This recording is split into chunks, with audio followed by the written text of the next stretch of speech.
Everyone likes to talk about Clemson's defense, but Clemson has actually seen some improvements this year on the offensive side of the ball. What are they going to bring to the field on Saturday, and how can the Gamecocks slow them down? We're going to discuss all of that right here on Locked On Gamecocks. Locked On Gamecocks, your daily podcast on the South Carolina Gamecocks, part of the Locked On Podcast Network, your team every day.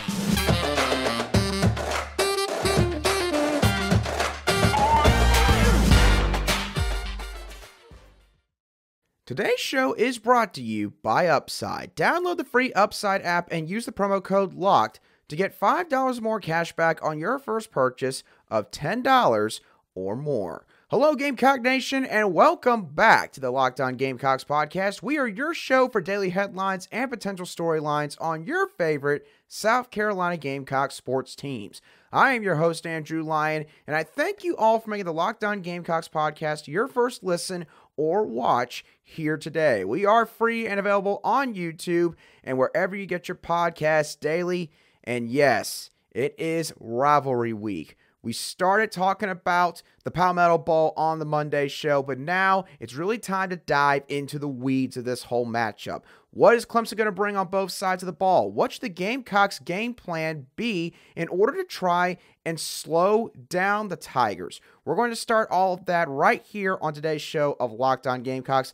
So let's not waste any more time. Let's get right on into it with Clemson's offense and how the Gamecocks' defense can slow it down. Now, in order to get a better idea of how Clemson's offense looks, I went back and watched their game against the Florida State Seminoles, who run a base nickel defense just like the Gamecocks. Now, in terms of the play calling, Clemson mainly runs a power spread type offense because overall, this is an offense where the coaching staff does a pretty good job of masking Clemson's deficiencies, which from what I can tell is being able to consistently push the ball downfield in the passing game and relying subsequently on their strengths, which for Clemson is running the football, hence the power portion of that power spread offense. So let's talk about Clemson's running game. Simply put, Clemson does not run too many zone concepts. They are a simple gap scheme running type of team. Pretty much, they're going to put a hat on a hat, mano-a-mano, and they're just going to challenge your defensive lineman up front to try and make plays. They love to utilize multiple tight ends and running backs in this run game. They have both 12 personnel and 20 personnel packages that they will utilize. So maybe one running back and two tight ends on the field, or at times they'll even use split back sets with maybe Will Shipley and Paul Maffa both on either side of DJ Uiagalelei in the backfield. Now, in terms of some of their tendencies in the run game, if a tight end is lined up in a staggered offset look next to the offensive tackle or is directly behind the offensive tackle, a run is more than likely coming down the pipe. But Clemson will try to sort of see how much you key in on this tendency by using some play action passes out of these same sets. So if you're South Carolina, you got to stay disciplined in that aspect. And I'm going to talk about that more in just a few minutes. DJ Uiagalelei, he is going to be involved in the running game for the Clemson Tigers. The Tigers like to run QB draw. They like to run some power-designed run plays. And the offensive line, in particular, with their alignment, will line up in a wider stance in terms of having more distance between each one of them on the line of scrimmage. And I bring that up because that's going to be a Kickstarter for another interesting note I took on this offense that I'll discuss in depth in just a little bit. Clemson also will run multiple plays off of a power sweep look. They like to do this thing where basically Will Shipley lines up next to DJ Uiagalelei. He goes straight towards the sideline. DJ is going to take the ball and at least act like he's going to toss it to him. Sometimes he will actually toss it to him and it will essentially be a buck sweep or a power sweep out of the shotgun. Sometimes DJ will fake the toss sweep, and he will actually do a power run to the opposite side of the formation with some pulling blockers going around to that side to try and give him some extra leeway. Or they will do a play action play to try to get the linebackers out of the box and sucker in third level defenders to try to open up space, especially over the middle of the field. They should have gotten Florida State on one of those kind of plays, but they did not. But needless to say, they do multiple things with that kind of play concept. If it is third down and short on offense for Clemson, 9 times out of 10, they're going to run the football, whether it's simply handing it off to Will Shipley or DJ Uiagalelei keeping it. And they will also at times show you some option plays, which mainly involve inverted veer and some regular read option. So, what does South Carolina need to do in order to combat this run game, in my opinion? Well, the main thing is this. Eye discipline will be key in this game. South Carolina's defenders in the box are going to have to be disciplined with what all they are watching in front of them, especially the linebacker core and the defensive ends. Clemson will use misdirection through a few concepts like some jet motion, that power sweep look that I just talked about. But otherwise, Clemson is not going to try and really, trick or mislead the defense a lot of the time. They're pretty much just going to line up and try to run their plays and execute them well enough to where you just cannot stop it either way. So, misdirection should not be something the Gamecocks have to worry about to a certain extent in this game. If I'm South Carolina in terms of coverage on defense, I'm going to run man coverage on the outside. Because in my eyes, in terms of Clemson's wide receivers, while I'm not going to say that there's no good wide receivers, Clemson has some talent still at that spot. But there's not a single guy out there for Clemson that I see that is elite. That is someone that maybe you need to have someone travel with him all around the field, like Jalen Hyatt for Tennessee. And so I think that South Carolina should challenge them in that aspect. And basically, based on the way Clemson likes to run their run and shoot principles in their passing game, dare Clemson to let DJ throw the football. Because if you do that, DJ is prone to eventually make some pretty bad throws, some inaccurate throws that the defense can try and capitalize on. So, if I'm South Carolina, this is how I'm going to try to combat this run game for the Tigers. They build their entire offense off the run game. And while I'm not going to say that you can completely stop it, I think that South Carolina can at least stonewall them on enough plays to where they can try and force them out of their element. That's going to be the biggest key in this game for the Gamecocks. Now, some other miscellaneous notes on the Tigers. An interesting note with the offensive line. I have not seen very many offensive lines that the Gamecocks have played this season have such tight splits in terms of the distance between one another like Clemson does. Clemson's offensive linemen are lined up so close to each other in terms of the horizontal aspect that they almost have the offensive tackle's inside foot practically overlapping the outside foot of the offensive guards. To keep it in simple terms, you do not see that very often in the game of football. And they even have their guys at times, all of the linemen except for the center, line up a few feet back from the line of scrimmage, again, on certain plays, which can almost be a way to try to, maybe give them a head of steam on some running plays on third down and short, or maybe try to put them a little bit farther back on some third and long passing situations to where they can get back in their pass set a little bit quicker because they have a little less distance they're going to have to cover. That tells me that Clemson does not trust DJ to be able to handle pressure very well on the interior. It also, in my opinion, does sort of speak to how much trust that they do have in their offensive tackles in Jordan McFadden and Blake Miller, I believe, on the right side. Clemson is going to rarely run long progressing passing plays, which, again, can go to explain why they have these splits set up like this.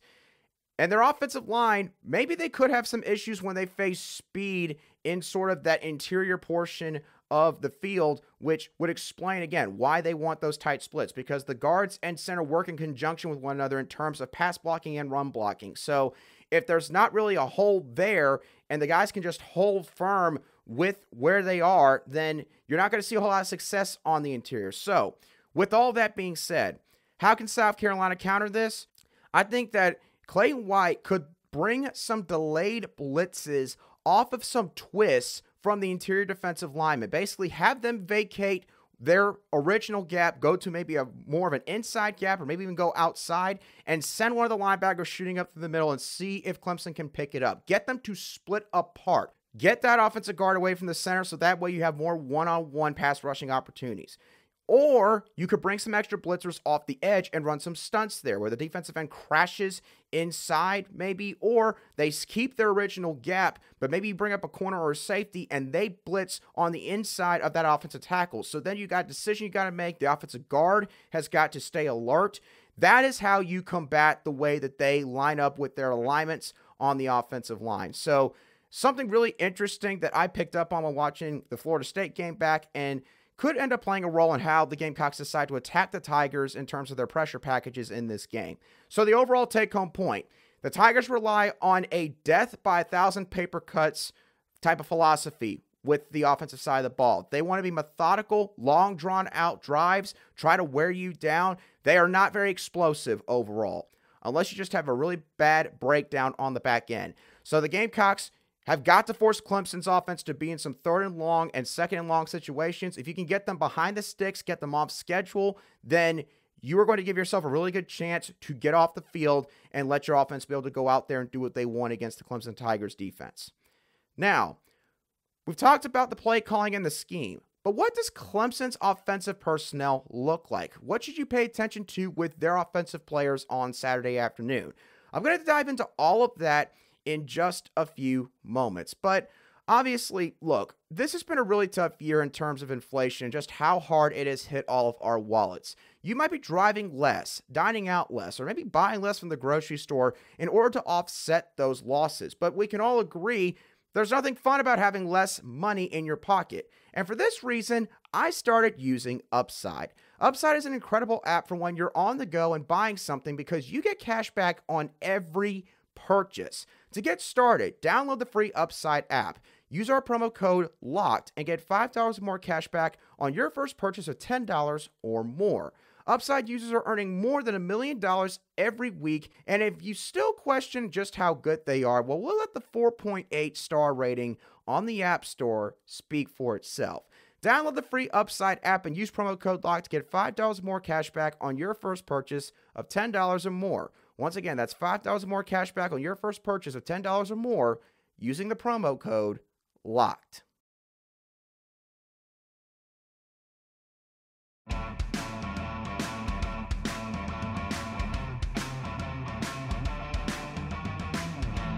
Welcome back to this Tuesday edition of the Locked On Gamecocks podcast, where we cover your South Carolina Gamecocks every single day. All right, so we've talked about Clemson's offensive scheme, some of the play calling tendencies that they utilize with their group. Now, what's the personnel look like that is paired up with Clemson's scheme? Well, overall, when looking at Clemson's offensive players, their starting group, their offense is short on playmakers. And so because of this, Clemson's coaching staff, as I alluded to earlier, they have to scheme around that weakness in this offense. So we're going to talk about a few players real quickly. Let's start with the quarterback, DJ Uiagalelei. Obviously, a lot has been made about DJ and his play from the time that he was the guy starting at the beginning of the 2021 season. Obviously, last season was a pretty bad year for him. I think that he was one of only a few quarterbacks in the country that had more interceptions than touchdown passes,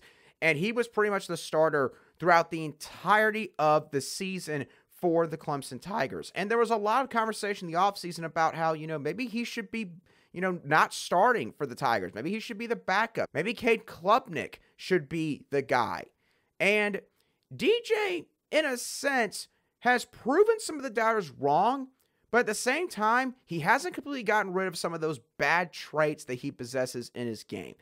He's a hard quarterback to bring down. He is a really big guy. I mean, he's like 6'4", 6'5", probably around 225 or 220 pounds. So he has slimmed down some from this past season, and I will admit, it does seem like that has made a little bit of a difference in terms of his ability to scramble and accelerate at a faster pace and be able to maybe slip some more tackles. So because of this, Gamecock defenders are going to have to wrap up in the pocket if they get home.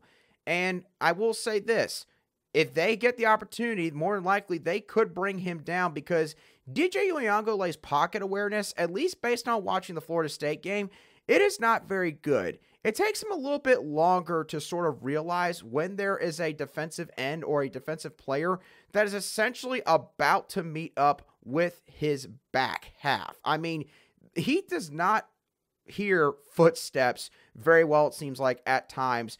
And granted, the game was on the road, so, that might be one thing that you should take into account regarding that. But basically, DJ seems to take a while to process sort of everything that is going on the football field. And this happens at times because maybe he sees some lapses in terms of actually having an open receiver somewhere on the field, but he's not going through all of his reads quickly enough. There's also some inaccuracy issues that he has. He can have a tendency to put a little too much gusto on the football at times in the short and intermediate passing game, which leads to him throwing passes that are really high, maybe throwing some passes that are behind his receiver. And basically, because of his throw, it ends up being an incomplete pass or gives the defense a potential opportunity to maybe pick off the pass itself.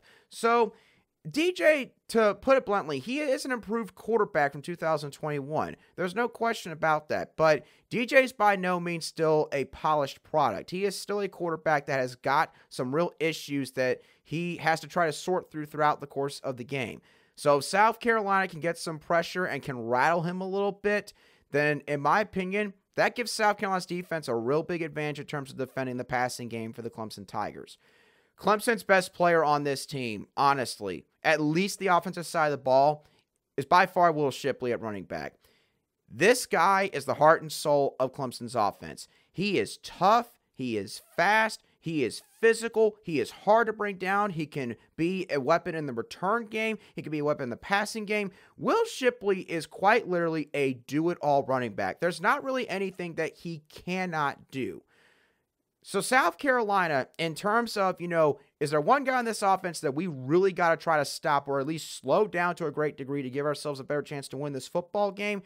The answer to that question would be Will Shipley, number one at running back. Do not let him dictate how this game plays out. So, I talked about eye discipline earlier on the show.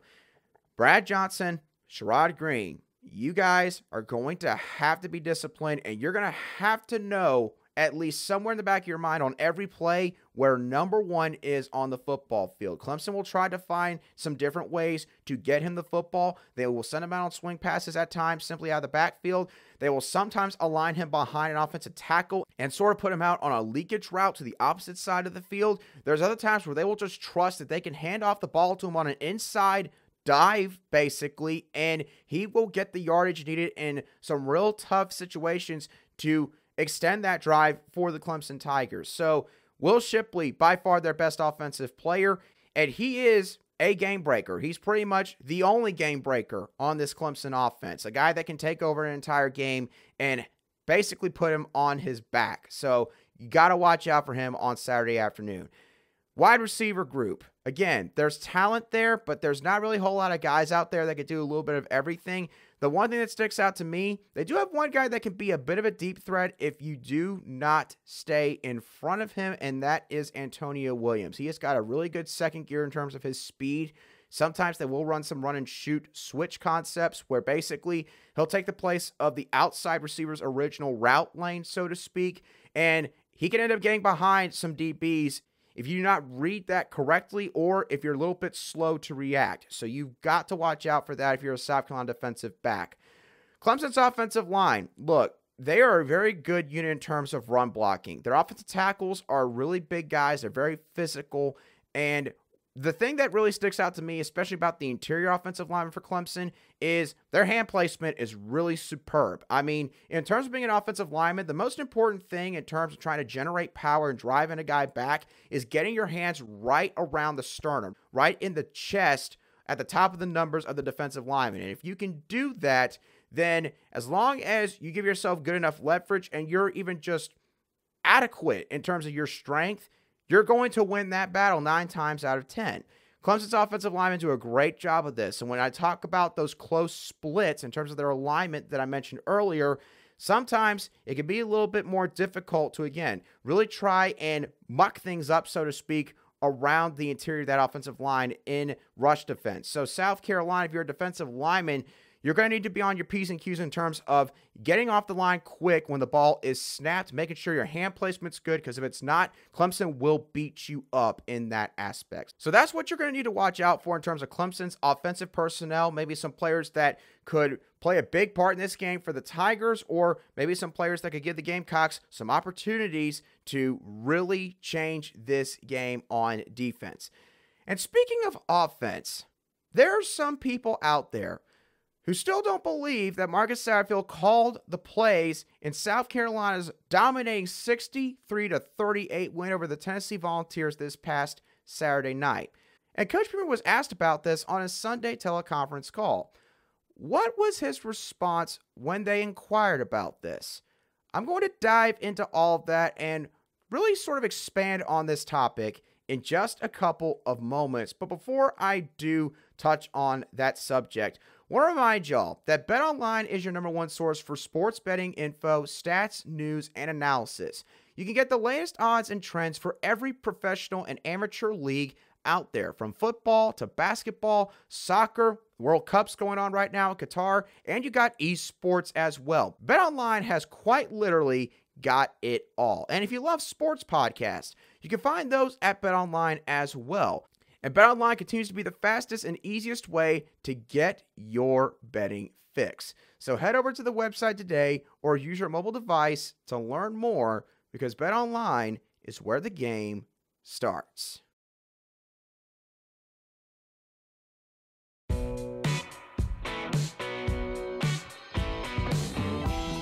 Welcome back to today's edition of the Locked On Gamecocks podcast, where we cover your team every single day in just 30 minutes. All right, so as I mentioned before we went into the break, Coach Beamer was asked on his Sunday night teleconference call with the local media about some of the online claims or maybe questions about just who called plays on Saturday night against the Tennessee Volunteers. And this was what he had to say regarding all of the questions surrounding this entire play calling ordeal. Hey, Shane, it's Phil Kornblut. I don't know if you checked your social media stuff today, but there are people out there claiming that Coach Satterfield was not calling the plays last night. Can you address that? He called every single play last night, and that's what kills me, Phil, is were these so-called people, were they on the headphones last night? I mean, no disrespect, but anybody that watched the game, I mean, the guy's on the sideline. All you got to do is watch the game and see that he's calling the play. So that's the most ridiculous thing I've ever heard. He put the game plan together along with the rest of the offensive staff, and he called every single play last night. I think there was one instance last night where I told him to take a shot and throw the ball downfield, and other than that, he did everything last night and did a great job of it. So there you go. Coach Beamer with his answer right there regarding whether or not Coach Satterfield did call plays on Saturday night, and he said that he did call plays. He said that he was wearing the headset on Saturday night. Typically, offensive coordinator that is calling plays is going to be wearing the headset so that he can communicate with all of the GAs up in the press box, maybe any assistant coaches there in the press box, and are seeing anything on the field from a bird's eye view that maybe Coach Satterfield is not able to pick up on in the immediate moment. So I want to just say, look, I get it that what happened last Saturday night with the Gamecocks offense was just so incredible and unbelievable to watch that based on everything that has happened this year, some people would actually sit there and, believe that it had to be because there was a change made. Well, no, it seems like that from what all happened and what's been said, Coach Satterfield put together a good game plan and executed it to perfection through utilizing all the playmakers on the offensive side of the ball against the Volunteers defense on Saturday night.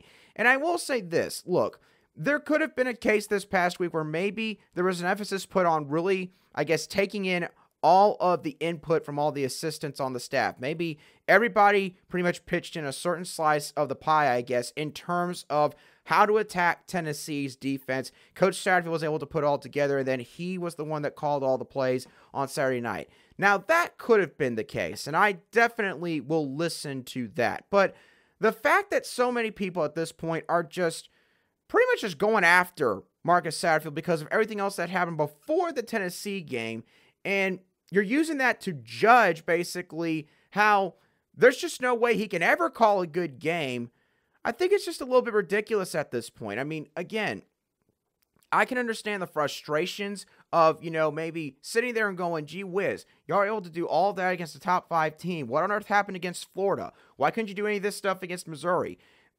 I get all of that. I do.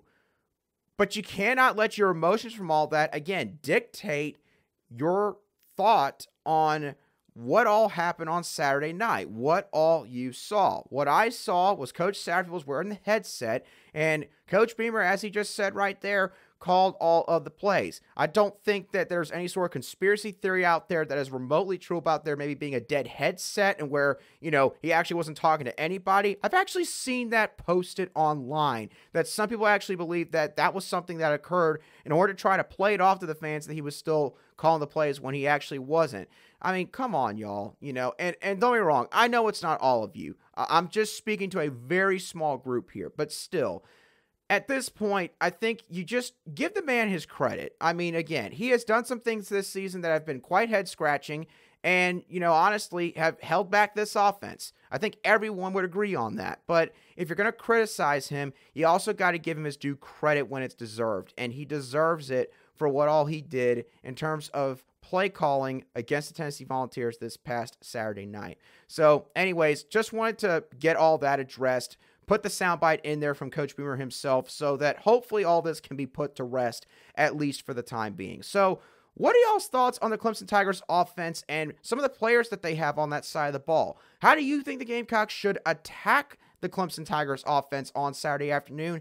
And I guess, if you got any more thoughts on whether or not Coach Satterfield did call the plays against Tennessee on Saturday night, I'm not going to stop you. Put all of your comments down below in the comments section if you're watching today's show on YouTube. You can also send me a direct message at @alion_SC on Twitter. But either way, I thank each and every one of you for making the Locked On Gamecocks podcast your first listen or watch today. Now, for your next listen, I would like for y'all to go check out the Locked On Sports Today podcast, where the biggest stories of the day, plus instant reactions, big game recaps, and the take of the day all take place. The Locked On Sports Today podcast is available on the Odyssey app, YouTube, and wherever you get your podcasts daily. But with that being said, that does it for me on today's show. I hope that y'all have a great rest of your Tuesday, and I will catch y'all on the next show of the Locked On Gamecocks podcast.